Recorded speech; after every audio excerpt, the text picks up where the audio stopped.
Notre but est de construire une fonction qui permet de le tracer via le module Turtle de flocons de corps comme on en voit apparaître à l'écran. Et on va maintenant voir quelle est la règle de construction de ces flocons de corps.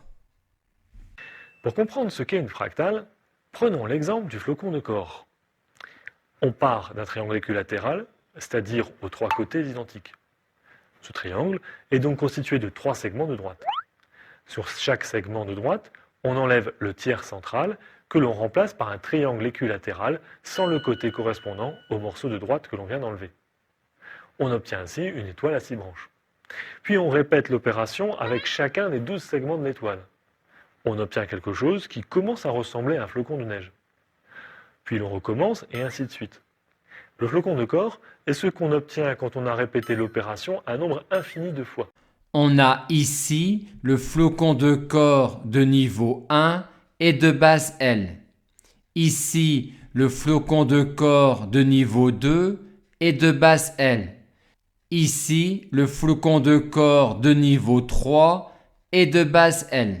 Et on pourrait continuer ainsi avec le flocon de corps de niveau 4 et de base L et le flocon de corps de niveau 5 et de base L.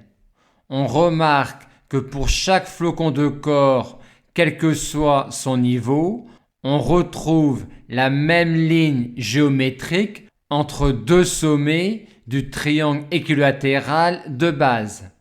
Pour le flocon de corps de niveau 1, le motif qui se répète est un segment que l'on va appeler fractal de corps de niveau 1 et de base L. Pour le flocon de corps de niveau 2, c'est ce motif-là qui se répète que l'on va appeler fractal de corps de niveau 2 et de base L. Et pour le flocon de corps de niveau 3, c'est ce motif-là qui se répète que l'on va appeler fractal de corps de niveau 3 et de base L. Et on retrouve le même principe pour les flocons de corps de niveau plus élevé. Conséquence, on sera capable de tracer un flocon de corps de niveau N et de base L si on sait tracer une fractale de corps de niveau N et de base L.